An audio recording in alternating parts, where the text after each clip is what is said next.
Bonjour, aujourd'hui on s'attaque à l'un des verbes les plus fondamentaux et franchement les plus utiles de la langue anglaise, can.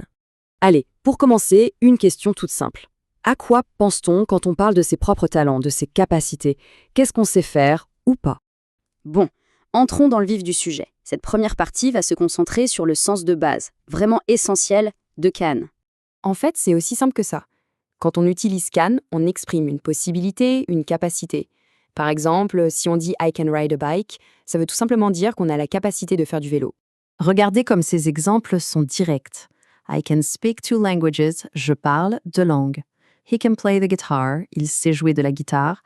Chaque phrase est une affirmation claire et nette d'une compétence. Bien sûr, si on parle de ce qui est possible, il faut aussi pouvoir parler de son contraire. Et c'est là qu'intervient can't. C'est vraiment le miroir l'un de l'autre. Can pour affirmer la possibilité, can't pour la nier. Et voici comment ça s'applique en pratique. I can't speak French ou encore I can't fly. Un détail très important à retenir, can't, c'est la forme contractée de cannot. Mais à l'oral, c'est quasiment toujours can't que l'on va entendre. Passons maintenant à la grammaire.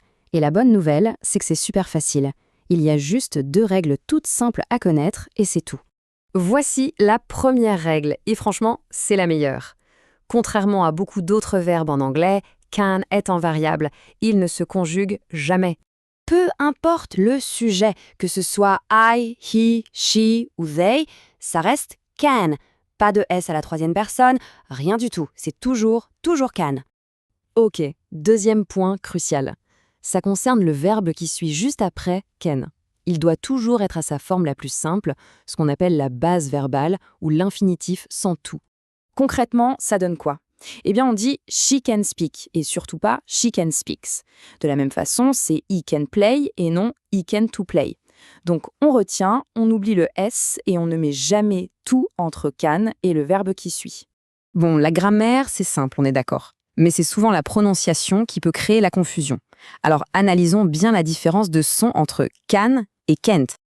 Le point essentiel ici, la clé, c'est la durée du son de la voyelle A. Pour le can positif, le son est un peu plus long, plus ouvert, can.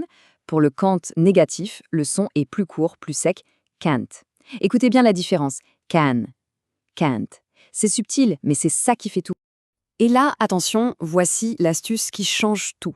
En anglais parlé, surtout en Amérique du Nord, le T à la fin de can't est très souvent muet, on ne l'entend pas. Du coup, la seule chose qui permet de faire la différence, c'est justement ce son de voyelle, long pour can et court pour can't. C'est vraiment ça l'indice principal. Allez, une dernière petite subtilité pour la route.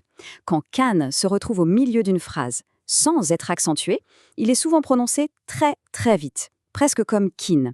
Par exemple, dans la phrase I can speak French, le can est à peine audible. Et voilà, on a couvert le sens, la grammaire et même la prononciation.